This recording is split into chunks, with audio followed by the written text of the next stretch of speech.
Sunday को special बनाने के लिए। तो स्वागत है अनूप सर आपका। The stage is all yours, welcome on board. Thank you Ajay ji. On passive नमस्कार and merry Christmas to all of you and happy new year. आज का सेशन है संडे का स्पेशल, और आज हम एक ऐसा टॉपिक डिस्कस करेंगे कि इस टॉपिक को अगर आप सुनते हैं ध्यान से तो आपको बहुत सारी चीजें पता चलेगी, और उसको अगर आप प्रॉपर अपने तरीके से उसको अगर एनालिसिस करते हैं तो मुझे ऐसा लगता है कि आपके माइंड के जो क्वेश्चंस इतने दिनों से चलते आ रहे हैं या फिर आगे भी जो क्वेश्चंस होंगे आपके माइंड में वो निकल जाएंगे। तो ज्यादा समय न लेते हैं, डायरेक्ट हम चलते हैं स्क्रीन की तरफ।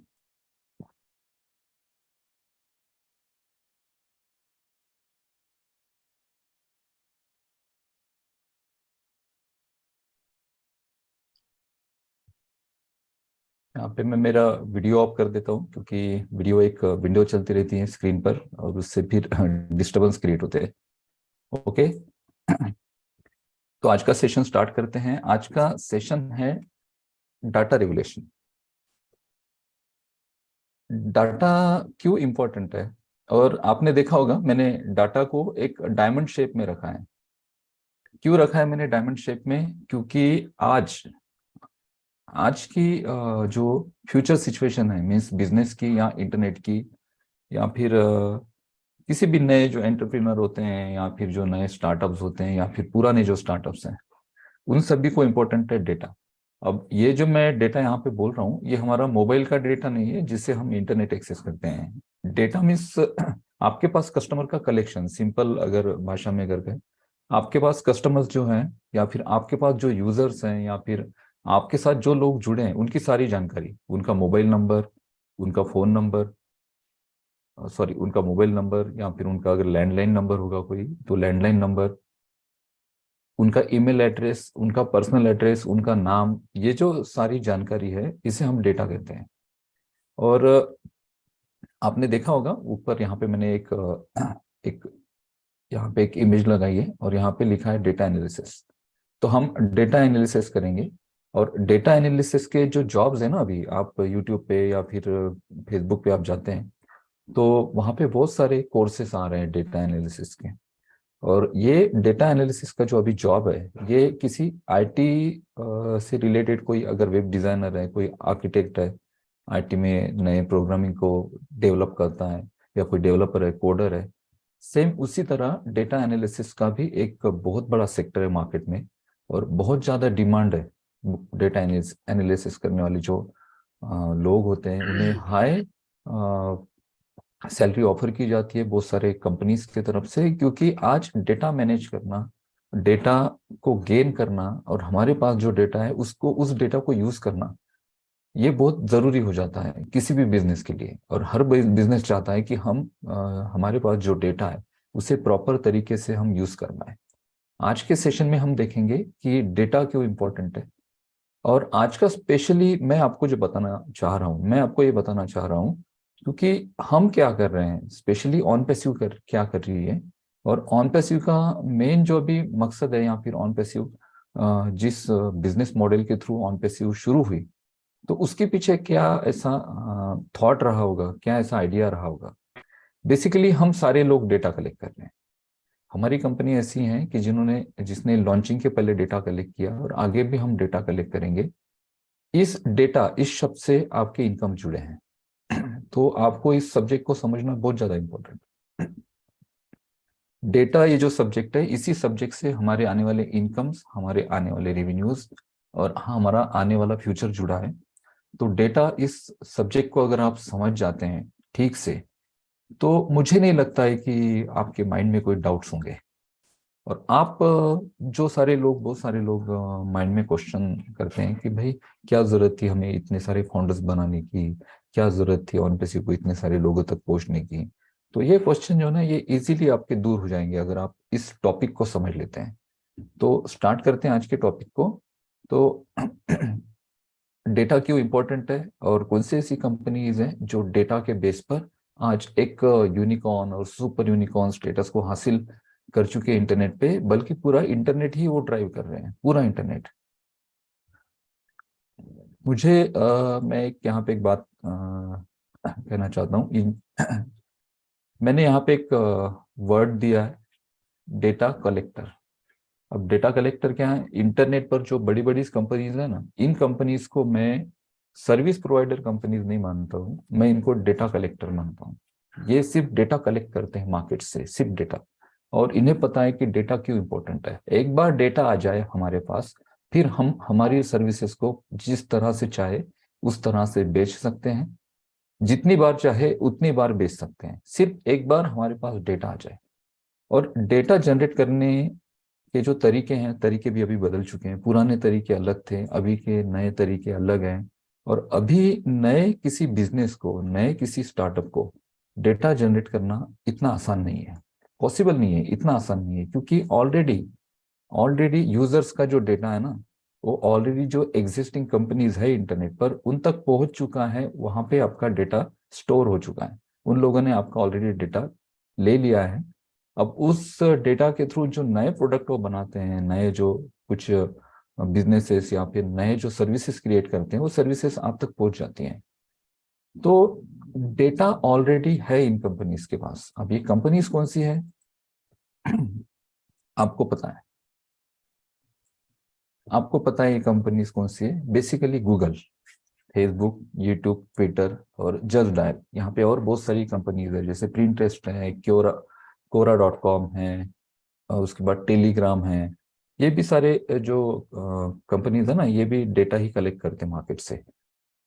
पिंटरेस्ट की अगर मैं बात करूँ तो पिंटरेस्ट एक ऐसी कंपनी है कि जहाँ पे आपको बहुत ज्यादा वैरायटी मिलती है। किसकी? किसी भी प्रोडक्ट की या किसी भी डिजाइन की। इवन आपको अगर कोई पेंटिंग बनानी है, या फिर आपको कोई अगर एग्जांपल, आपको किसी टाइप का अगर अच्छा शर्ट सिलाना है, या फिर आप कोई पार्टी वेयर कोई ड्रेस सिलाना चाहते हैं, वीमेन स्पेशली अपने जो ड्रेसेस और ये सारी चीजें रहती है ना, उसके डिजाइन्स अगर देखने हैं तो आप सीधे सीधे प्रिंटरेस्ट पे जाते हो। वहां पे इतनी ज्यादा वैरायटी है। क्या मिल रहा है उस कंपनी को? वो फ्री में बस प्रिंटरेस्ट की एप्लीकेशन को डाउनलोड करो, प्रिंटरेस्ट पे जाओ, और वहां पे आपको जो चाहिए वहां पे आपको मिलेगा। आपको किसी घर का डिजाइन होगा, आपको फर्नीचर का डिजाइन अगर चाहिए होगा, आपको कपड़ों का डिजाइन अगर चाहिए होगा, कुछ भी इंटीरियर चाहिए होगा, कुछ भी जो आपको चाहे, वहां पे सिर्फ उस कीवर्ड को टाइप करो, और वहां पे इतने सारे उसके रिजल्ट आते हैं, इतने सारे सर्चेस आते हैं। और वो कंपनी सिर्फ डेटा के बेस पे इनकम कर रही है, हमें कुछ नहीं देना पड़ रहा है। आपको पता है फेसबुक वगैरह ये सारी चीजें, ये कुछ नई चीजें मैं आपको नहीं बता रहा हूँ। पिछले 2-3 सालों से तो हम इन बातों पे बहुत बार बात कर चुके हैं। बट इन सारे सारे टॉपिक को मैं थोड़ा सा अलग एंगल में आपके सामने रखने जा रहा हूँ आज। जो मैं सोचता हूँ, मेरे एंगल क्या है, मैं किस तरह से देखता हूँ इन सारी चीजों को, ये सारी चीजें जो मेरा नजरिया है ना, वो मैं शेयर कर रहा हूँ आपके साथ। तो गूगल की अगर बात करें हम, तो गूगल के पास क्या है एक्चुअली? तो गूगल की थोड़ी हिस्ट्री हम जान लेते हैं। गूगल जो है ना, ये गूगल फाउंड हुई थी 1998 में। और गूगल के दो ओनर है। गूगल के पास डेटा कितना है?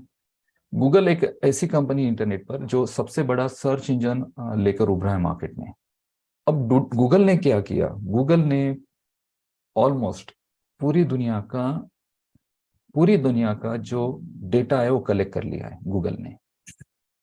मुझे गूगल के बारे में हमारे फाउंडर है पाकिस्तान से, वसीम अनवर सर, आप सभी लोग जानते हैं।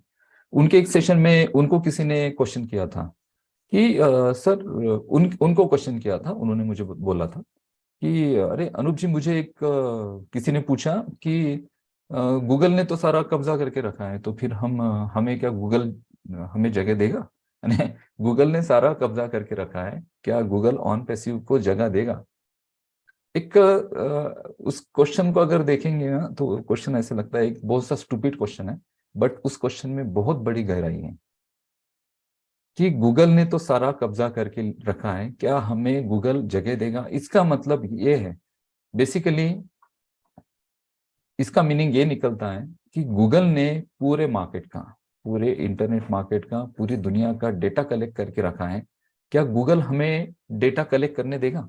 ऑलरेडी तो सारा डेटा गूगल, यूट्यूब, फेसबुक, इन सारी कंपनीज ने कलेक्ट करके रख दिया है।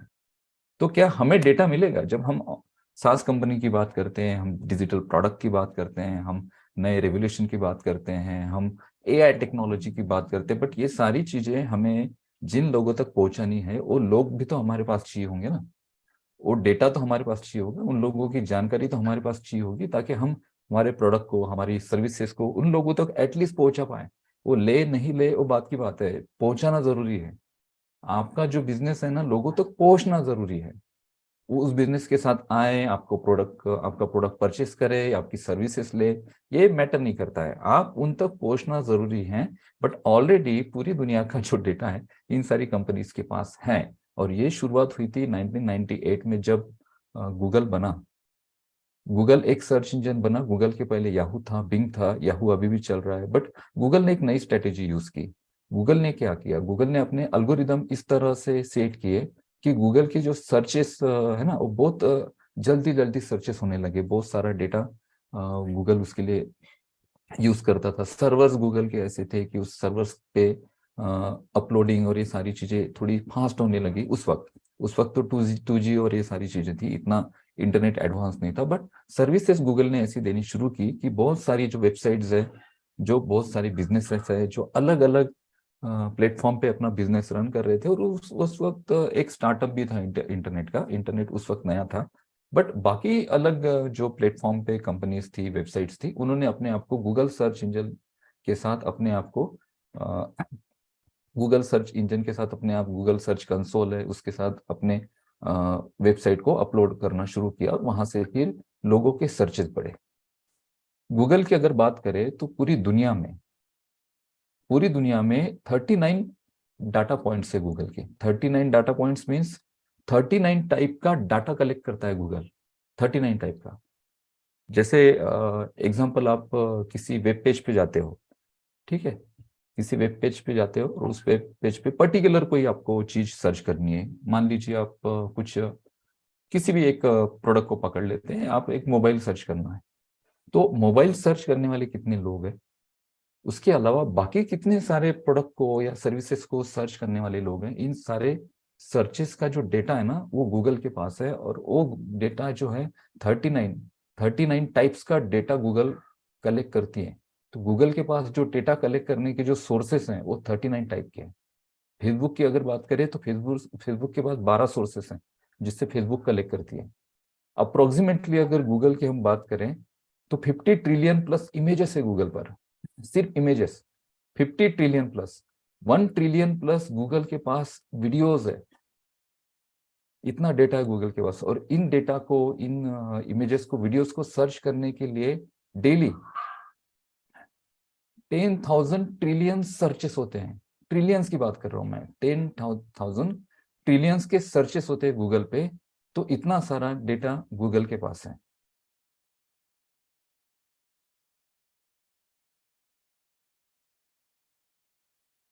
और गूगल की अगर बात करें तो गूगल का रेवेन्यू कहाँ से जनरेट करती है गूगल? ये सारा जो डेटा है ना, वो पर्सनलाइज यूज करती है, पर्सनल इंप्रूवमेंट के लिए गूगल यूज करती है। यूजर्स का जो एक्सपीरियंस है और प्रोडक्ट की जो सर्विसेज है उसको बढ़ाने के लिए इस डेटा को यूज करती है, और इस डेटा को टारगेट करती है एड्स में। और ये जो डेटा है, ये सारे जो यूजर्स है, एग्जांपल गूगल के पास जो गूगल को सर्च कर रहे हैं, इन लोगों को टारगेट करती है अपने एड्स में। मीन्स गूगल पे जो एड्स चलती हैं वो एड्स उन लोगों को बताती हैं। आपने बहुत बार देखा होगा, आप कुछ गूगल पे कुछ सर्च करो, आपको यूट्यूब पे भी वो एड फॉलो करती है। आप जहां जहां जाते हो इंटरनेट पर, आपको एड फॉलो करती है, क्योंकि ये जो डेटा है गूगल पे, अगर आप एडसन के थ्रू अगर अपना एड कैंपेनिंग चलाना चाहते हैं तो 20,000 रुपीज आपको मिनिमम वहां पे डिपॉजिट करने पड़ेंगे आपके एडसन अकाउंट में, तब जाके आपका एड कैंपेनिंग शुरू होगा। और ये 20,000 का भी गूगल का ऑफर चल रहा था। मुझे 2 दिन पहले एक मैसेज आया कि 20,000 अगर मैं डिपॉजिट करता हूँ तो 20,000 का एक्स्ट्रा क्रेडिट मुझे मिलेगा गूगल की तरफ से। यानी मैं 40,000 रुपीज के एड कैंपेनिंग चला सकता हूँ गूगल पे। तो गूगल का जो मेन सोर्स है इनकम का, वो है सिर्फ एडवर्टाइजमेंट। दूसरा कोई सोर्स नहीं है, सिर्फ एडवर्टाइजमेंट। हाँ, गूगल ड्राइव या फिर जीमेल जैसी जो एप्लीकेशन है, जैसे हायर प्रोफेशनल लोग यूज करते हैं, तो उसका एक छोटा सा सब्सक्रिप्शन वो देते हैं। जीमेल पे आपको 10 GB तक डेटा फ्री मिलता है स्टोरेज के लिए। गूगल ड्राइव पे आप स्टोर करते हो, उसके ऊपर अगर डेटा चाहिए तो उसके महीने के कुछ पैसे भरने पड़ेंगे, बट बहुत लिमिटेड अमाउंट है वो। लिमिटेड अमाउंट क्यों है? 100-150 रुपए होंगे, बट 100-150 रुपए को अगर आप करोड़ों लोगों के साथ काउंट करते हैं तो ये बहुत बहुत ज्यादा अमाउंट हो जाता है। तो गूगल की अगर बात करें तो गूगल के पास सबसे ज्यादा डेटा इंटरनेट पर। ओनर कौन है गूगल के? Larry page and Sergey Brin, ये गूगल के ओनर हैं। गूगल का एग्जैक्टली क्या रेवेन्यू है, क्या जनरेट कर रही है गूगल? तो अगर 2021 की बात करें, 2021 की, तो एनुअल जो रेवेन्यू था गूगल का वो $74.98 बिलियन था। और एवरेज अगर सर्चेस देखेंगे या फिर एवरेज अगर पर सेकंड अगर हम गूगल का इनकम देखेंगे तो 2378 यानी $2378.23 पर सेकेंड। किसके भरोसे पे? सिर्फ एडसन के भरोसे। इनके पास एडसन और एड्स के अलावा दूसरा कोई बड़ा सोर्स नहीं है कि जिससे वो कमा पाए। बट इनके पास डेटा आ गया है क्योंकि इन्होंने 98 में डेटा कलेक्ट करना शुरू किया। 98 से 2022 इतना समय हो चुका है। इतने समय में गूगल ने इतना ज्यादा डेटा कलेक्ट करके रखा है कि अभी गूगल को जरूरत ही नहीं है। गूगल इस डेटा को इतनी प्रॉपर तरीके से अपने एडसन में यूज करना है कि गूगल मिलियंस ऑफ डॉलर्स है ना ईयर के कमा रहा है। और इसके साथ साथ नए नए प्रोडक्ट डेवलप हो रहे हैं क्योंकि कंपनी के पास पैसा है, कंपनी के पास रेवेन्यू है, कंपनी के पास एम्प्लॉयज हैं, कंपनी के पास बहुत सारी चीजें हैं। अभी कुछ भी कर सकती है गूगल। गूगल को अगर कुछ नया प्रोडक्ट लॉन्च करना है उसके लिए मिलियंस में या फिर बिलियंस में, ट्रिलियंस में भी अगर गूगल को डॉलर खर्च करने पड़ेंगे तो गूगल कर सकती है क्योंकि गूगल के पास इतना सारा डेटा है जिसके बेस पे गूगल को बहुत ज्यादा इनकम आता है। ठीक है, नेक्स्ट हम चलते हैं फेसबुक। फेसबुक की अगर हिस्ट्री देखें तो मार्क जुकरबर्ग आपको पता है फेसबुक के सीईओ हैं। इसके अलावा इनके 2-3 दोस्त थे उनके साथ, एडार्डो सेवेरिन, डस्टिन मोस्कोविट्स और क्रिस यूजेस। ये 3-4 दोस्त थे। और फेसबुक का जो एक एप्लीकेशन जो रेडी हुई थी तो ये इसके साथ एक स्टोरी है कि कॉलेज की छुट्टियां चल रही थी और दोस्त एक दूसरे के साथ, सारे जो दोस्त थे वो एक दूसरे के साथ कनेक्ट होना चाहते थे। और फेसबुक का एक प्रोजेक्ट था जो यूनिवर्सिटी से, उनकी जो यूनिवर्सिटी थी हार्वर्ड यूनिवर्सिटी, वहां से वो डेवलप हुआ था। मार्क जुकरबर्ग और बाकी सारे लोगों ने उसे डेवलप किया था, बट मार्क जुकरबर्ग ने उसे कमर्शियल यूज करना चाहा। तो बहुत बड़ी स्टोरी है फेसबुक की, आप सभी को पता है, मैं उस स्टोरी में नहीं जाना चाहता हूँ। आप गूगल पे जाके फेसबुक की हिस्ट्री सर्च कर सकते हैं। हिस्ट्री हमारा टॉपिक नहीं है आज, मैं जस्ट एक नॉलेज के लिए आपको बता रहा हूँ। हमारा टॉपिक है मेन, वो है डाटा। कितना डाटा है फेसबुक के पास? एवरेज अगर फेसबुक का अगर हम देखते हैं तो 2.94 बिलियन मंथली एक्टिव यूजर्स है फेसबुक के पास।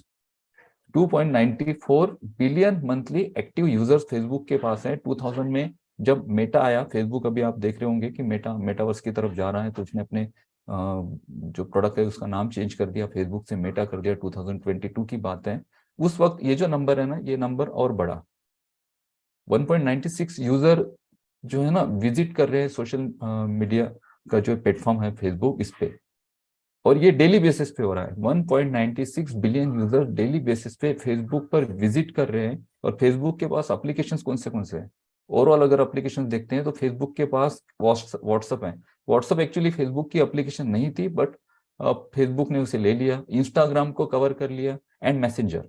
मैसेंजर के थ्रू कितने सारे लोग कनेक्टेड होते हैं। इंस्टाग्राम की अगर बात करें ना तो इंस्टाग्राम पेज अभी बहुत ज्यादा ट्रेंडिंग चल रहा है। इंस्टाग्राम पे अगर आप कोई निश में कोई आपका सब्जेक्ट है और उस सब्जेक्ट से रिलेटेड अगर आप वहाँ पे पेजेस बनाते हैं और उस सब्जेक्ट से रिलेटेड डेली के वहाँ पे कुछ पोस्ट अपलोड करते रहते हैं, तो आपके वहाँ पे क्या होता है, आपके वहाँ पे फॉलोअर्स बढ़ते हैं। अगर आपके पास फॉलोअर्स है 10,000, 20,000, 1 लाख तक, तो कंपनीज आपको अप्रोच करती है। कौन सी कंपनीज? जिन कंपनीज को इंस्टाग्राम के थ्रू अपने एड्स चलाने होते हैं। आपका एक पेज है, आपने तो अपने जस्ट इसके लिए बनाया कि चलो भाई मैं, मेरी जो एक्टिविटी होती है उसको मैं इंस्टाग्राम पे शेयर करते रहूं, बट वो एक्टिविटी लोगों को पसंद आने लगी, लोग आपसे जुड़ते रहे और आपके फॉलोअर्स बढ़े। अब वो जो पेज है ना आपका, उस पेज पे किसका ध्यान गया? जो मार्केट में जो कंपनीज है जो अपना एडवर्टाइजमेंट करना चाहती है, वो आपको अप्रोच करती है कि अरे यार आपके पास तो 50,000 फॉलोअर्स है तो आप क्या करें, मेरा एक पोस्ट डाल दीजिए आपकी इस पे, ताकि आपकी जो 50,000 फॉलोअर्स हैं उनको आपका पोस्ट दिखे और मेरे बिजनेस में मेरा ट्रैफिक इंक्रीज हो, मेरा कस्टमर बेस इंक्रीज हो। तो इंस्टाग्राम के सिंगल पोस्ट के 50,000, 60,000, कुछ जिन लोगों के मिलियंस में फॉलोअर्स हैं 1 लाख 2 लाख तक एक सिंगल पोस्ट के चार्ज करते हैं। यू कैन इमेजिन कितना इनकम कर रहे हैं। किसके बेस पे? डेटा के बेस पे। 50,000 लोगों का डेटा है उनके पास। अगर आपका कोई इंस्टाग्राम में पेज है और आप 50,000 फॉलोअर्स आपके पास हैं, तो आपको कंपनी अप्रोच करती है और कंपनी बोलती है कि आप एक सिंगल पोस्ट डालो। सिंगल पोस्ट डालने में कितना समय लगता है यार?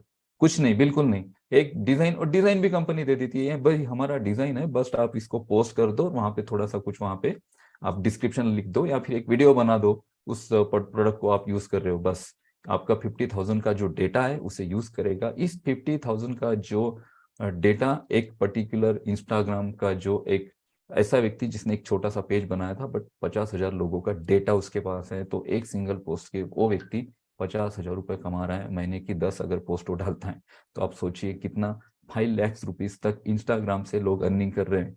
ये चीजें तो हम इमेजिन भी नहीं कर सकते हैं कि इतनी इतनी छोटी छोटी चीजों से इनकम आ रहे हैं मार्केट में। बट ये मार्केट में इनकम आ रहे हैं सिर्फ डेटा के वजह से, क्योंकि वो जो इंस्टाग्राम पर जिसका पेज है, जो यूजर है इंस्टाग्राम का, उसके पास 50,000 लोगों का डेटा है।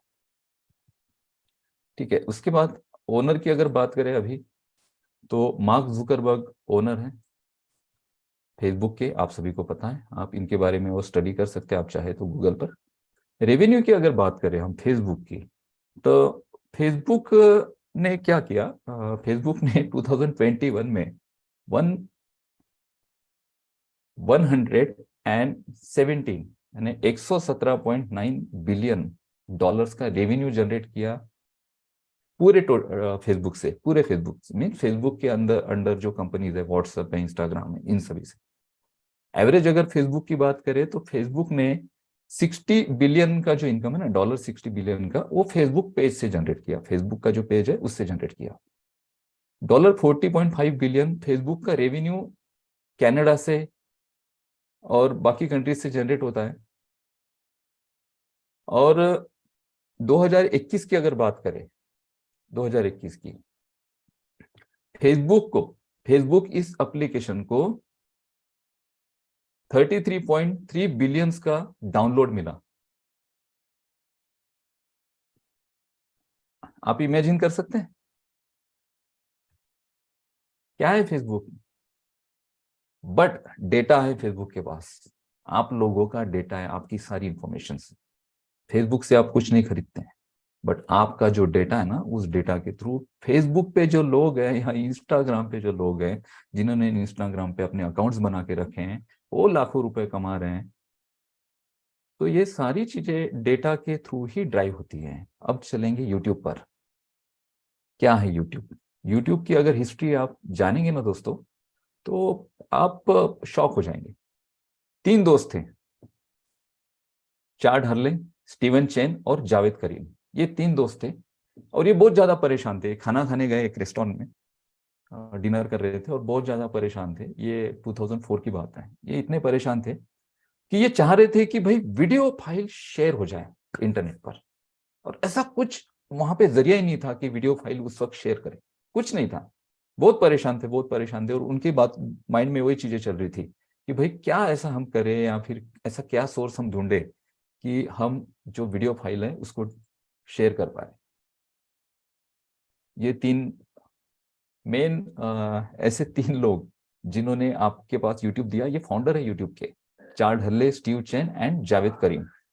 फिर इनके माइंड में एक आइडिया आया कि हम कुछ ऐसा कुछ डेवलप करते हैं कि जिससे हम यूट्यूब का नाम तो उन्होंने बाद में दिया, बट ऐसा हम कुछ चीज ढूंढते हैं, बनाते हैं कि हम वीडियो शेयर कर पाए। तो मई 2000 की बात है, 2005 की, 2005 की। वहां पे क्या हुआ कि उन्होंने एक एप्लीकेशन डेवलप की जिसका नाम था यूट्यूब। यूट्यूब को उन्होंने रजिस्टर्ड भी कर लिया। और एक जूम में, ये जो जावेद करीम है ना, इन 3 फाउंडर्स में से एक, जूम में एक छोटा सा उन्होंने 19 सेकंड का वीडियो बनाया था खुद का। जब वो जूम में एक हाथी है और वो हाथी से बात कर रहे हैं, छोटा सा वीडियो है, वो बनाया था। फिर उसको सितंबर 2005 में उसे अपलोड किया, अपलोड करने के बाद उसमें कुछ व्यूज आए, लोगों को पता नहीं था ये क्या था।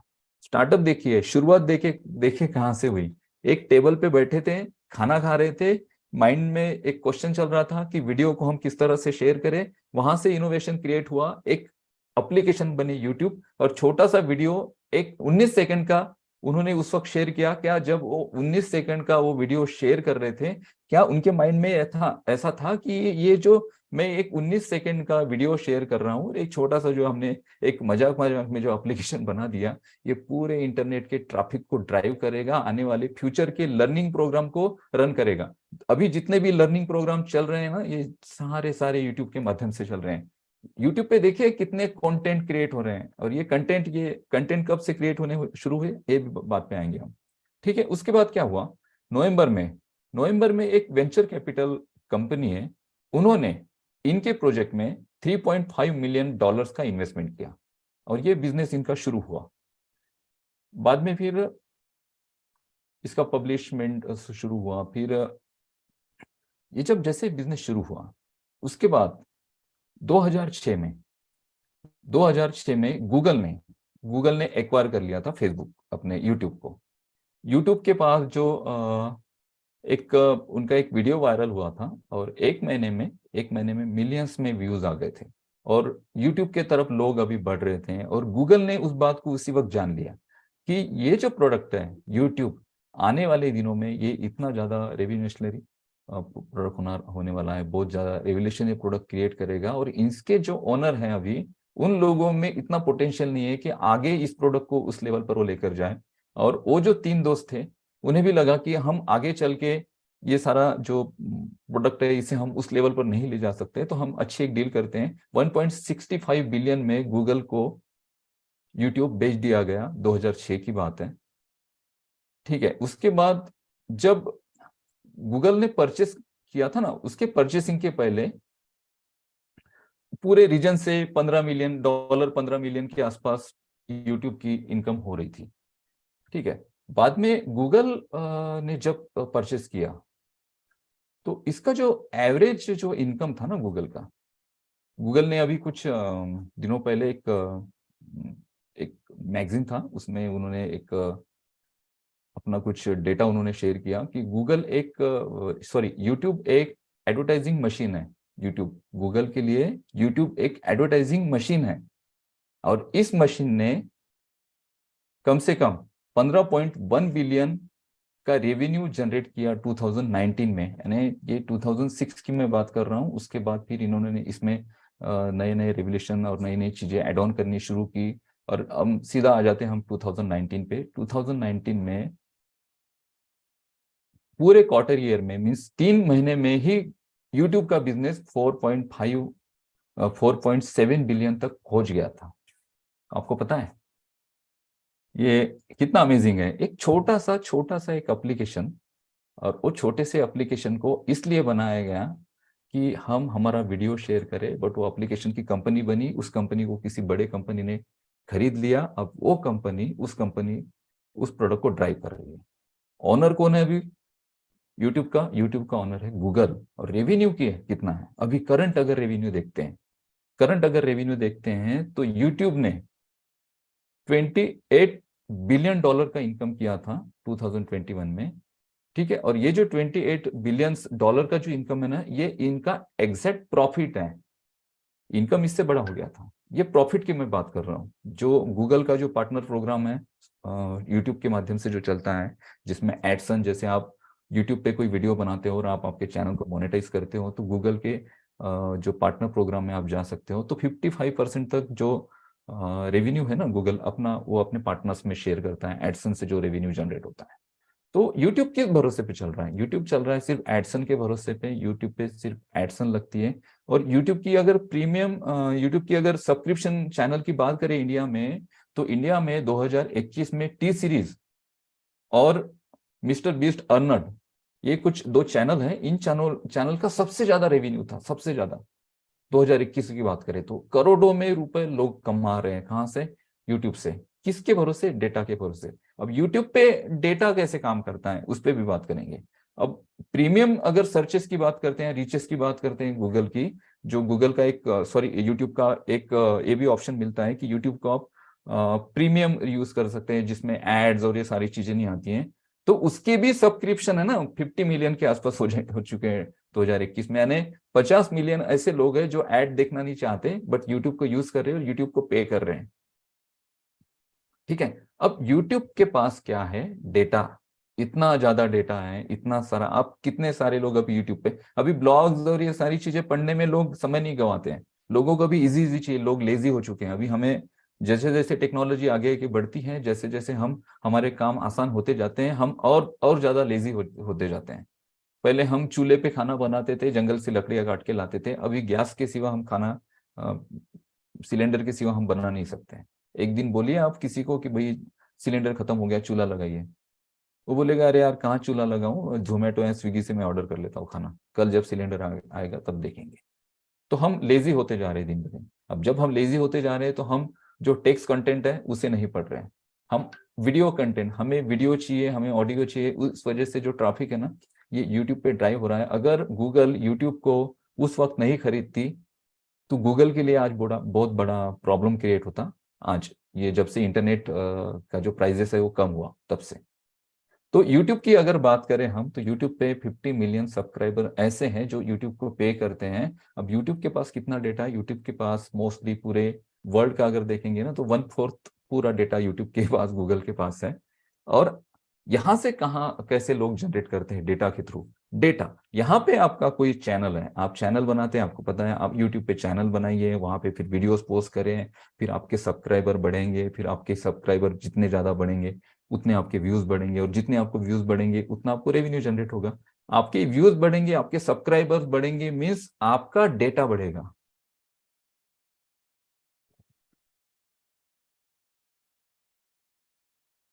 स्क्रीन दिख रही है ना sir? No sir, screen off हो गई है सर अभी नहीं दिख रही। Okay okay. सर। थोड़ा सा लाउडली अगर आप आवाज मेरा वॉइस आ नहीं रहा है क्या? कम आ रहा था सर, यूट्यूब पे कमेंट्स आ रहे थे। अभी ठीक है। अच्छा अभी ठीक है। अच्छा अच्छा, मैं बढ़ा देता हूँ साउंड। स्क्रीन कहाँ है मेरी?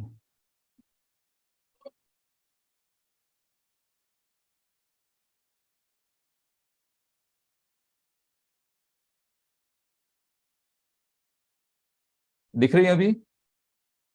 यस, क्लियर हाँ जी। सर। ओके। तो YouTube पे क्या है, YouTube पे आप चैनल बनाते हैं, YouTube पे आप आपके सब्सक्राइबर गेन करते हैं, मीन्स आपका डेटा गेन करते हैं। जितने ज्यादा आपके पास सब्सक्राइबर्स होंगे, मीन्स जितना आपके पास डेटा होगा, जितनी आपके पास जानकारी होगी, उतना आप रेवेन्यू जनरेट करते हैं। तो यहाँ पे भी बात क्या आती है, यहाँ पे भी आपके पास डेटा है, इस वजह से आप इनकम करते हैं। तो आज डेटा को अगर हम रिलेट करना चाहे किसी बात से, तो हम डेटा को सीधा सीधा रिलेट कर सकते हैं इनकम से। जिसके पास जितना ज्यादा डेटा, उसके पास उतना ज्यादा इनकम। ट्विटर की अगर बात करें तो ट्विटर की हिस्ट्री आपको पता है, ट्विटर फाउंड हुई थी, एक ऐसी कंपनी थी 2004 में, और ट्विटर भी थोड़ा सा मार्केट में चलने लगी। ट्विटर अगर देखेंगे तो ट्विटर पे जो सेलिब्रिटीज हैं और बड़े बड़े जो पॉलिटिशियंस हैं वो लोग ट्विटर पे हैं, वो लोग इंस्टाग्राम पे नहीं होते हैं, वो लोग फेसबुक पे नहीं होते हैं। और जैक डोजी जो थे इसके फाउंडर्स थे। उसके बाद इनके पास कितना डेटा था ट्विटर के पास भी approximately 450 million monthly active users हैं। अभी अगर करंट यूजर की बात करें तो 4,500 मिलियन मंथली यूजर्स हैं। और ओनर कौन है अभी? इनके इनके ओनर है अभी 2022 में इस बिजनेस को इलॉन मस्क ने एक्वायर्ड कर लिया था। अब ट्विटर का जो बिजनेस है अभी $44 बिलियन का जनरेट हुआ। और ये एक ऐसा प्लेटफॉर्म है कि जहाँ पे एडसन के थ्रू ही रेवेन्यू जनरेट होता है। इनके पास भी डेटा है। इनके पास कौन सा डेटा है? इनके पास ऐसा डेटा है, जो लोग ट्वीट करते हैं वहां पे भी एड्स चलते हैं। Twitter generated 5 billion revenue in 2021। ये 35% जो है ना इंक्रीज हुआ था लास्ट ईयर से। और 92% ट्विटर का जो रेवेन्यू है वो एडवर्टाइजमेंट से ही जनरेट हुआ था 2021 में। और ट्विटर की अगर बात करें तो 206 मिलियन डेली एक्टिव यूजर्स हैं, और 38 मिलियन यूजर्स ट्विटर के यूनाइटेड स्टेट में हैं। तो ट्विटर भी इनकम कर रही है, और ट्विटर कहाँ से कर रही है इनकम? डेटा से। उनके पास डेटा है, उस डेटा को एडवर्टाइजमेंट प्रोवाइड करो, उस डेटा से जो वो एड्स पे जो व्यूज आएंगे, वहां से जो एडवर्टाइजमेंट कंपनीज है उनसे रेवेन्यू कमाओ। और ये रेवेन्यूज बिलियंस में है, मिलियंस में है। ऑलरेडी डेटा इन्होंने लेके रखा है इतने सालों से। अब बात करेंगे एक इंडियन कंपनी की, और वहां से सीधा हम ऑन पैसिव पे जंप करते हैं। इंडिया की एक कंपनी है जस्ट डायल, आप सभी को पता है। जस्ट डायल की अगर हिस्ट्री देखेंगे तो जस्ट डायल एक छोटी सी फर्म थी, और ये 50,000 रुपए में इसका स्टार्टअप शुरू हुआ था। और 50,000 में एक स्टार्टअप शुरू हुआ था, जिसके ये 1996 की बात है।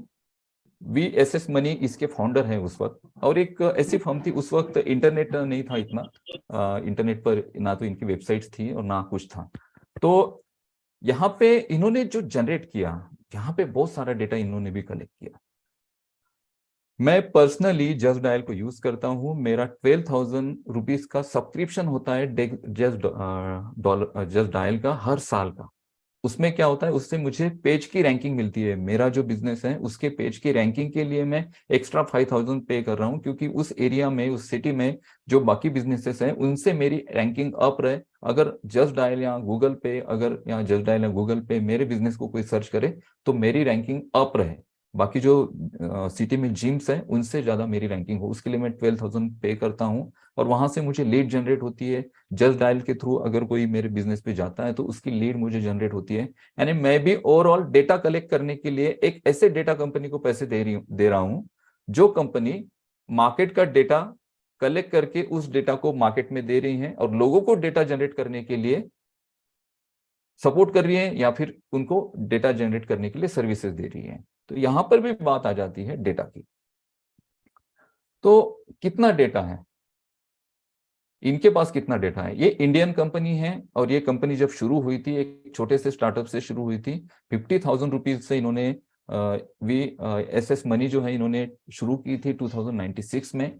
और उस वक्त सिर्फ इन्होंने जो डेटा कलेक्ट किया वो मैनुअल डेटा कलेक्ट किया पूरा। उस वक्त जो एम्प्लॉयज थे इनके पास बहुत कम एम्प्लॉयज थे।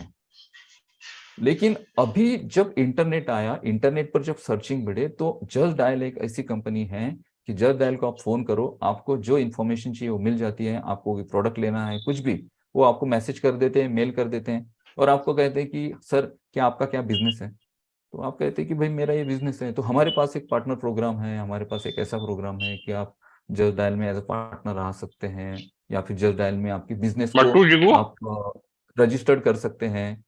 किसी का माइक शुरू है शायद। जस्ट डायल में आप किसी अपने आप को रजिस्टर्ड कर सकते हैं और आपके बिजनेस को यहाँ से ग्रो कर सकते हैं। तो ये ऑफर करते हैं आपको जब आप इनको कॉल करते हैं। तो ये ऑफर क्यों करते हैं कि इन्हें दो टाइप का डेटा चाहिए। एक तो कस्टमर्स का डेटा, ऐसे कस्टमर्स जिन तक ये चीजें पहुंचाई जाए, और दूसरा ऐसे कस्टमर्स जिनसे ये सब्सक्रिप्शन ले सके। तो इनका सब्सक्रिप्शन बेस पे काम चलता है। जस्ट डायल की ये स्क्रीन शायद, रोहित जी स्क्रीन किसी ने ऑफ की शायद, दिख रही है अभी? बोर तो नहीं हो रहे आप लोग शायद? Sir okay. नहीं नहीं सर, बहुत बढ़िया चल रहा है।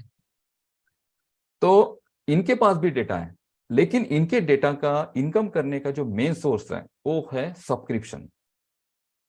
जस्ट डायल का ऐसा कोई पेज नहीं है कि जहां पे एड्स चलती हैं। जस्ट डायल की ऐसी कोई बहुत बड़ी वेबसाइट नहीं है जहां पे एड्स चलती हैं। But just dial subscription base पे लोगों के सब्सक्रिप्शंस लेती है और उनको डेटा प्रोवाइड करती है। तो जस्ट डायल भी कमा रही है डेटा के बेस पे। और जस्ट डायल का इनकम कितना है, कॉल की अगर बात करें तो 1 मिलियन कॉल्स डेली बेसिस पे, यानी डेली 1.9 मिलियन लोग कॉल करते हैं जस्ट डायल को। इंडिया की मैं बात कर रहा हूं। और सर्चेस की अगर बात करें तो 1125.7 मिलियन ऑनलाइन सर्चेस है just dial. 1.16 million unique visitor है डेली बेसिस पर जस्ट डायल पर। 7.22 मिलियन डेली पेज व्यूज, यानी 7.22 70 लाख के आसपास, 75 लाख के आसपास इंडिया से लोग, इंडिया से या फिर यूके से भी, यूनाइटेड स्टेट से भी यहाँ पे सर्चेस आते हैं, बट इंडिया से ज्यादा क्यूरीज आती हैं। तो ये एवरेज मिलियन में इनके डेली पेज व्यूज हैं। और ये जो कंपनी है, इस कंपनी का एक रिकॉर्ड है कि यूएस में इसको जस्ट डायल को 3.4 मिलियन एप्लीकेशन को डाउनलोड किया गया मोबाइल प्लेटफॉर्म पे। 3.4 मिलियन। क्यों? क्योंकि इनके पास डेटा है। ओनर की बात करें आगे, अभी अगर ओनर की बात करें तो 16 जुलाई 2021 की बात है, यानी इसी साल मुझे मैसेज भी आया था, इसी साल रिलायंस ने जस्ट डायल को खरीद लिया है। मीन्स 3,497 3,497 करोड़ रुपए में जस्ट डायल को खरीद लिया है। किसने? रिलायंस ने।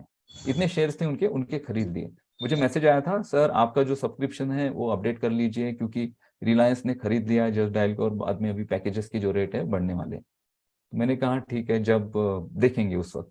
अभी आप 1 महीने पहले, 6 महीने पहले कॉल कर रहे हैं, अभी तो 6 महीने बचे हैं उस सब्सक्रिप्शन को खत्म होने में। या फिर उस वक्त मैं देखूंगा कि भाई मुझे जस्ट डायल के साथ कंटिन्यू करना है या नहीं है, या फिर मैं कुछ नए सोर्सेज ढूंढूंगा मेरे लिए ट्रैफिक जनरेट करने के। तो 3,497 करोड़ रुपए में जस्ट डायल को अभी खरीद लिया है रिलायंस ने। क्यों खरीदा? क्या जरूरत थी रिलायंस को? रिलायंस को चाहिए डेटा, सिर्फ डेटा के लिए खरीदा गया है। और ये जो कंपनी थी जस्ट डायल, उनके जो ऑनर थे उन्होंने सोचा यार मैंने भी 98 में शुरू किया था, अब 20-25 साल हो गए हैं, अभी मैं क्या ये टेंशन पालू, चलो मैं इस कंपनी को बेच देता हूँ। 50,000 से शुरू हुई कंपनी और 4,000 करोड़ में बिक गई।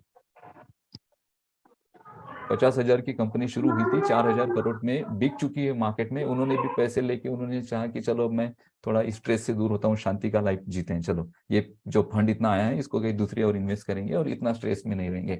बट रिलायंस ने स्ट्रेस ले लिया, क्योंकि डेटा मैनेज करना इतना आसान नहीं है। कितने एम्प्लॉयज हैं? बहुत सारे, लाखों में एम्प्लॉयज है जस्ट डायल के पास। और जस्ट डायल का रेवेन्यू अगर हम देखेंगे तो जस्ट डायल का जो रेवेन्यू है ना, वो भी 500 करोड़ है इंडिया की बात करें तो। ये 31 मार्च की बात है 2021 की। 500 करोड़ जस्ट डायल भी कमा रही है सिर्फ डेटा के बेस पे। तो ये मैं आपको ये समझाना चाह रहा था कि डेटा क्यों इंपॉर्टेंट है, और ये जितनी भी कंपनीज है इंटरनेट पर, ये डेटा पे इतना फोकस क्यों करती हैं। और ये जो अभी डेटा जनरेट करने के ऑप्शंस थे, जैसे मैंने कहा, जैसे गूगल ने मार्केट को पूरे वेब पेजेस दे दिए, बहुत बहुत वेबसाइट्स के सर्चेस दे दिए, यूट्यूब जैसा ऑप्शन दे दिया, वीडियो कंटेंट और ये सारे, तो ऑलमोस्ट 1/4 ऑफ डेटा पूरे वर्ल्ड का वो गूगल के पास है, फेसबुक के पास है, ट्विटर ने भी बहुत सारा डेटा जनरेट कर लिया है। और जस्ट डायल जैसी जो लोकल कंपनीज है, वो जो किसी कंट्री पे चलती हैं, जैसे इंडिया में जस्ट डायल बेसिकली चलती हैं, तो बहुत सारी ऐसी कंपनीज होगी जो अलग अलग कंट्रीज में भी अपने बहुत सारी जस्ट डायल जैसी कंपनीज होगी, इन सारे लोगों ने डेटा जनरेट कर लिया है। अगर इंफॉर्मेशन किसी को लेनी है तो लोग जस्ट डायल को कॉल करेंगे, अगर ट्विटर पे कोई ट्वीट करना है तो ट्विटर पे जाएंगे, वीडियो अगर देखना है तो यूट्यूब पे जाएंगे, अपने सोशल मीडिया से जुड़ना है तो फेसबुक के पास जाएंगे, सर्चेस अगर चाहिए, इंफॉर्मेशन चाहिए, इमेजेस चाहिए, वीडियोस चाहिए तो गूगल के पास जाएंगे, अगर कुछ एक्स्ट्रा ऑर्डिनरी कुछ सर्च करना है, कुछ डिजाइन सर्च करने हैं तो पिंटरेस्ट के पास जाएंगे, कोई क्वेश्चन अगर पूछने हैं तो quora.com के पास जाएंगे। quora.com पता है क्या? quora.com एक ऐसी एप्लीकेशन है दोस्तों, आपको मैं बताना चाहूंगा कि quora पे आप एक आपका अकाउंट बनाओ और आपके क्वेश्चन पूछो, आपके माइंड में जो भी क्वेश्चन आता है वहां पे लिख दो, वहां पे बहुत सारे लोग मिलते हैं जो आपके क्वेश्चन के आंसर देते हैं। मैं कोरा पे पिछले 2 साल में बहुत ज्यादा लिखता था, उस पर इतने लिखता था। स्पेशली अर्चना ने बहुत ज्यादा ब्लॉग लिखे हैं कोरा पे, इतने ज्यादा लिखे हैं कि उन्होंने एक ब्लॉग लिखा था, थोड़ी वो अर्चना जी थोड़ी स्पिरिचुअल है, तो उन्होंने एक दुर्गा चालीसा पे ब्लॉग लिखा था, तो उस ब्लॉग को 50,000 लोगों ने देखा उस ब्लॉग को, और कितने सारे लोगों ने लाइक किया। अब क्या क्या इससे क्या मिला किसी को? बट वो जो हमने ब्लॉग लिखा था, उस ब्लॉग के नीचे हमने सिर्फ पूरा ब्लॉग नहीं लिखा था, ब्लॉग लिखा और आधे का जो ब्लॉग था उसकी लिंक पेस्ट कर दी थी हमारे ब्लॉगिंग वेबसाइट की। हम चाहते थे कि यहाँ पे हम लोगों के आंसर दे, बट पूरा आंसर ना दे, हम छोटा सा आंसर दे और बाकी का आंसर लोग हमारी वेबसाइट पे आके देखें। ये उसके पीछे रीजन था। तो कोरा पे अगर आप जाते हो तो आपके जो सवाल है वहां पे पूछते हैं लोग, आके वहां पे जवाब देते हैं और अपने वेबसाइट्स के लिंक्स भी वहां पे डालते हैं, ताकि कोरा पे जो ट्रैफिक आ रहा है वो उसको अपने वेबसाइट पे रिडायरेक्ट करे। तो लोग वहां पे जो जा रहे हैं, तो कोरा के पास भी डेटा है और ये डेटा कोरा मार्केट में इसे एडसन के लिए देता है। तो ये सारा डेटा कलेक्ट करने का जो ये चल रहा है इतने दिनों से, तो ये जो सारी कंपनीज है, इन्होंने ऑलरेडी मार्केट का जितना भी डेटा है 1/4 या फिर 100%, किसी ना किसी कंपनी की बात करें तो जितने भी कंपनीज हैं आज इंटरनेट पर, इन लोगों ने पूरा डेटा कलेक्ट करके रख दिया है। अब हमारे पास ऑप्शन ही नहीं है, हमारे पास है ही नहीं लोग की क्या हम दे। अब सोशल मीडिया की अगर हम बात करें, अगर हम ओनेट की बात करें, तो फेसबुक तो ऑलरेडी यूज कर रहे हैं लोग, ओनेट पे कैसे शिफ्ट होंगे, पॉसिबल है इतनी जल्दी। सर्च इंजन तो हमारे पास है नहीं, गूगल पे लोग जाते हैं, यूट्यूब जैसा प्लेटफॉर्म हमारे पास है नहीं, वहां पे देख लेते हैं लोग। जस्ट डायल जैसी सर्विसेज हमारे पास है नहीं, वो तो ऑलरेडी लोग ले रहे हैं सर्विस। लोगों के पास ये सारे ऑप्शंस हैं, लोगों का डेटा भी वहां पे है, और वहां पे सर्विसेज उनको मिल रही है, और डेटा के थ्रू कंपनीज भी कमा रही हैं, जो लोग कंटेंट बना रहे हैं वो भी लोग कमा रहे हैं, जो ब्लॉग पोस्ट लिख रहे हैं वो भी कमा रहे हैं। तो फिर हमें क्यों डेटा मिलेगा? ऑलरेडी डेटा तो, पूरे मार्केट का डेटा इन सारी कंपनीज ने अपने साथ ले लिया है। और ये बात पता थी मिस्टर ऐश मुफारिक। अभी चलते हैं हम हमारे मेन टॉपिक पे। मिस्टर ऐश को ये बात पता थी कि इंटरनेट पे हमें, जब हम किसी प्रोडक्ट बेस्ड बिजनेस को हम डेवलप करना चाह रहे हैं, हम टेक्नोलॉजी एडवांस लेकर आए हैं, तो हमें इन सारी टेक्नोलॉजीज को, इन सारे प्रोडक्ट को, हमारी सर्विसेज को लोगों तक पहुंचाना है। मीन्स हमारे पास डेटा होना चाहिए, हमारे पास कस्टमर्स होने चाहिए, हमारे पास जानकारी होनी चाहिए। उस वजह से ये बिजनेस मॉडल डेवलप हुआ। ये बिजनेस मॉडल जो डेवलप हुआ, उनकी जो आइडिया है, हमेशा मैं जब उनकी आइडिया को देखता हूँ तो उन्हें पता था कि मार्केट में डेटा जो है ना, आज की करेंसी है डेटा। जिस कंपनी के पास जितना ज्यादा डेटा होगा, वो कंपनी सबसे ज्यादा बूम करेगी इंटरनेट पर। आने वाली पूरी इंटरनेट के पूरे जनरेशन को, या फिर इंटरनेट की पूरे दुनिया को वो कंपनी लीड करेगी। तो ऑन पैसिव का जो मेन उनके माइंड में था कि डेटा, हमें डेटा कलेक्ट करना है, और डेटा कलेक्ट करने के जो सोर्सेस हैं, वो सोर्सेस ऑलरेडी बंद हो चुके हैं। बहुत सारी कंपनी जो पुरानी चल रही हैं, उन्होंने डेटा कलेक्ट। अनूप सर आपका माइक म्यूट हो गया है। अभी हमारे पास क्या सोर्स है डेटा कलेक्ट करने का? तो अभी हमारे पास जो सोर्स है, उस सोर्स को हम यूज करते हैं। तो वो सोर्स उन्होंने क्रिएट किया। उन्होंने क्या किया, ऑन पैसिव जब बनाई तो वहां पे उन्होंने प्राइमरी लेवल पर डेटा कलेक्ट किया। और ये डेटा कितना है? ये 1.4 मिलियंस का डेटा प्राइमरी लेवल पर कलेक्ट किया। हम जो फाउंडर्स हैं, एक्चुअली हमारा डेटा है, ठीक है। अब यहाँ पे आप थोड़ा इसे को रिलेट करिए यूट्यूब के साथ। सिंपल, यूट्यूब के पास क्या है? डेटा है, ठीक है। और यूट्यूब पे आप क्या करते हो? चैनल बनाते हो। चैनल बनाने के बाद क्या करते हो? वीडियो पोस्ट करते हो। वीडियो पोस्ट करने के बाद क्या होता है? लोग व्यूज देते हैं। व्यूज के बाद क्या होता है? आपकी एड्स चलती हैं। जितने ज्यादा आपके पास व्यूज होंगे, उतना ज्यादा आपको अर्निंग होगा। और गूगल के या फिर यूट्यूब के आप पार्टनर प्रोग्राम में 55% तक उनका जो रेवेन्यू है, जो लोग वो जनरेट करते हैं, 55% तक रेवेन्यू यूट्यूब अपने कंटेंट क्रिएटर में बांट देती है, डिस्ट्रीब्यूट कर देती है। तो यहाँ पे हम जो है, ऑन पैसिव का प्राइमरी डेटा है, जो ऑन पैसिव के डेटा को मल्टीपल करेगा। ऑन पैसिव अगर डायरेक्टली लॉन्च होती तो कितने लोग होते जो गूगल पे जाके उससे सर्च करते? बहुत कम, बहुत कम। ये जो हमारे थ्रू जो डेटा कलेक्ट होगा, और ये डेटा इतना ज्यादा डेटा कलेक्ट होगा कि आप सोच भी नहीं सकते हैं। तो ऑन पैसिव ने ये जो सारा बिजनेस मॉडल डेवलप किया, हमें फाउंडरशिप दी, हमें पार्टनर बनाया, इसलिए क्योंकि प्राइमरी लेवल पे कंपनी को एक बड़ा डेटा मिला। और ये 14 मिलियंस जो 1.4 मिलियन जो कंपनी के यूजर्स हैं, ब्रांड एम्बेसडर्स हैं, और हम कंपनी के फाउंडर भी हैं। हमें ब्रांड एम्बेसडर कहा क्योंकि हमारे डेटा के थ्रू कंपनी अपना डेटा बढ़ाएगी। और जितना डेटा कंपनी के पास बढ़ेगा, जितना ज्यादा यूजर्स तक ऑन पैसिव पहुंचेगा, उतना ज्यादा अर्निंग होगा ऑन पैसिव को। और ऑन पैसिव के पार्टनर प्रोग्राम में जो लोग शामिल हुए, यानी ऑन पैसिव में जो लोग फाउंडर बने उन लोगों को। अब हम बात करेंगे कंपनी के प्रोडक्ट की। कुछ दो प्रोडक्ट की मैं बात करता हूँ। सारे प्रोडक्ट तो हम यहाँ पे नहीं स्टडी कर पाएंगे, क्योंकि इन प्रोडक्ट के लिए मैं अलग से एक डेडिकेटेड वीडियो बनाने वाला हूँ। तो हम ओ ट्रिम की अगर बात करें, तो कंपनी को ये पता था कि मार्केट में अभी प्रोडक्ट चल रहे हैं, बट हम ऐसा कुछ उसमें ऐड करें कि वो प्रोडक्ट तो चलता रहे, बट उस प्रोडक्ट के थ्रू हम डेटा भी कलेक्ट कर पाए। तो ओ ट्रिम में जब आप यूआरएल ट्रिम करते हैं, कस्टम यूआरएल बनाते हैं, और उस यूआरएल को अगर किसी को भेजते हैं, तो उस यूआरएल को टारगेट किया जाता है। मींस उस यूआरएल पे कितने क्लिक्स आ रहे हैं, कितने सर्च आ रहे हैं। यहाँ पे ओ ट्रिम में आपको एक पेज दिखेगा। इस पेज में आप देखिए टारगेट टारगेटेड यूआरएल, और लास्ट में देखिए क्लिक्स, यानी आपने अगर कोई यूआरएल ट्रिम की तो उस यूआरएल को कितने लोगों ने टारगेट क्लिक किया, उसका आपको एक डेटा आपके पास आ जाता था। और ये डेटा अगर कोई जैसे मेरे जैसा कोई पर्सन है तो मैं इस डेटा को ऑब्वियसली मेरे बिजनेस में यूज करूंगा। मेरे पास डिटेल आ गई, मैं उन्हें अपने मार्केटिंग कैंपेनिंग में इन्वॉल्व करूंगा उन लोगों को। सिर्फ मैंने तो एक लिंक ही सेंड की थी और ये ऑटोमेशन मोड पे हुआ। अभी ऐसा कोई प्रोडक्ट नहीं है मार्केट में।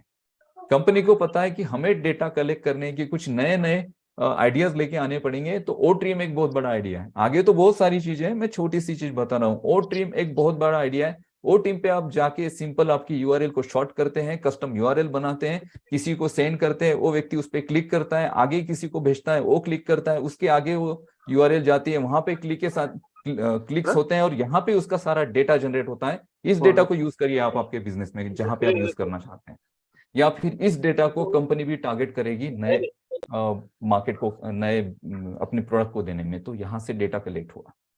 तो हमारे सारे प्रोडक्ट जो है ना, इसका मेन सोर्स है डेटा कलेक्ट करना। अब हम बात करेंगे ओमेल की।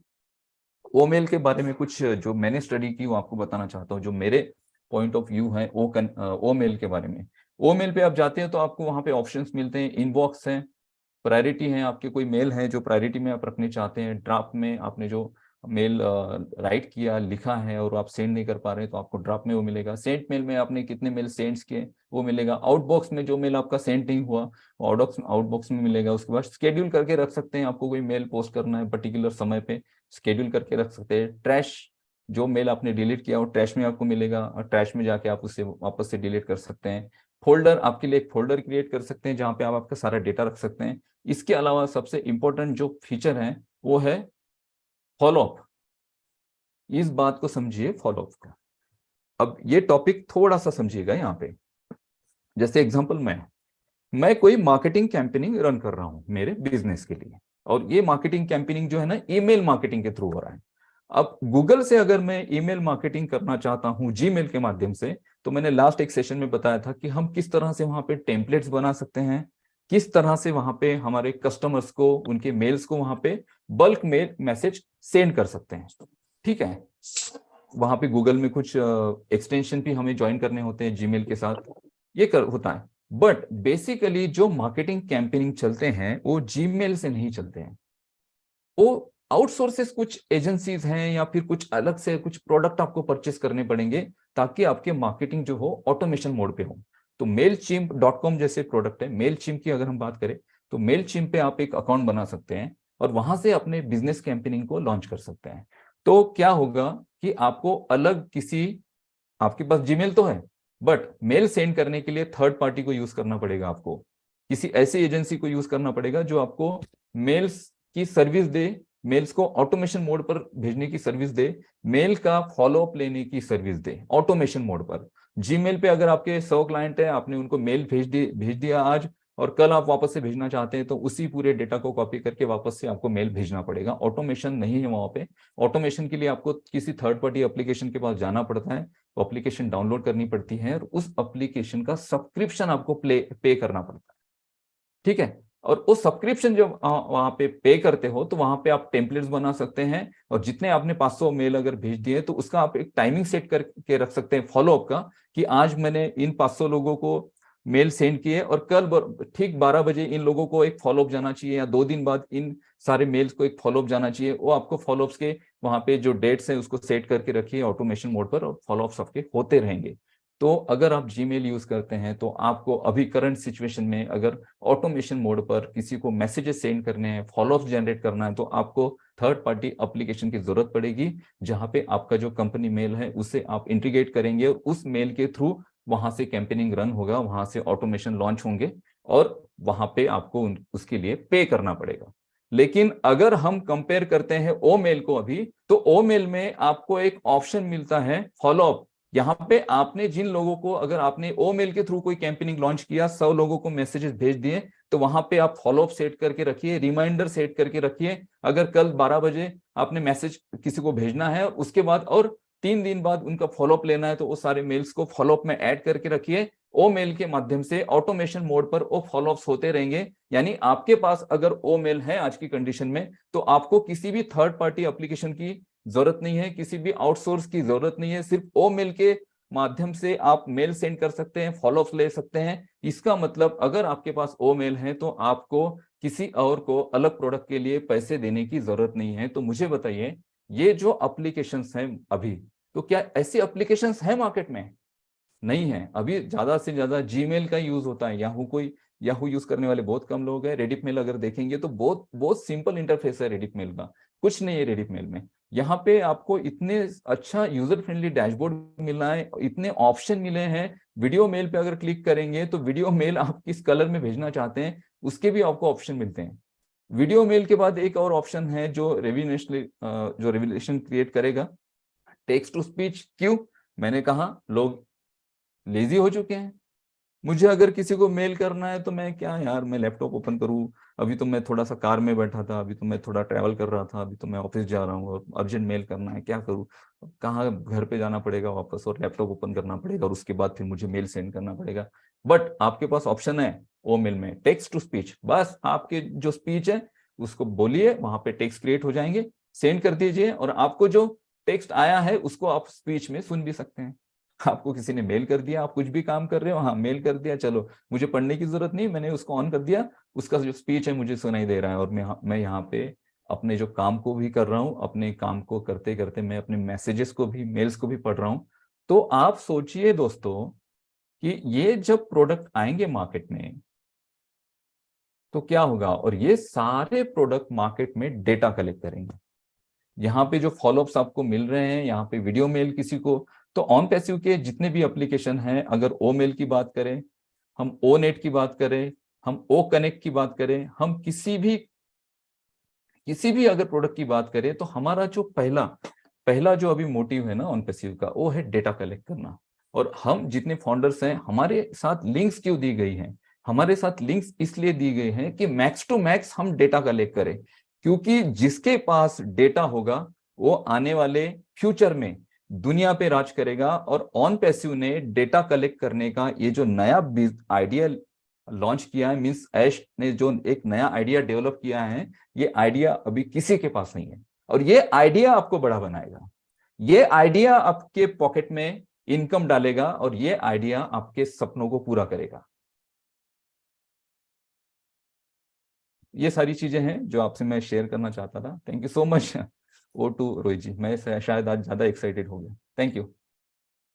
Thank you so much sir, thank you so much. Super.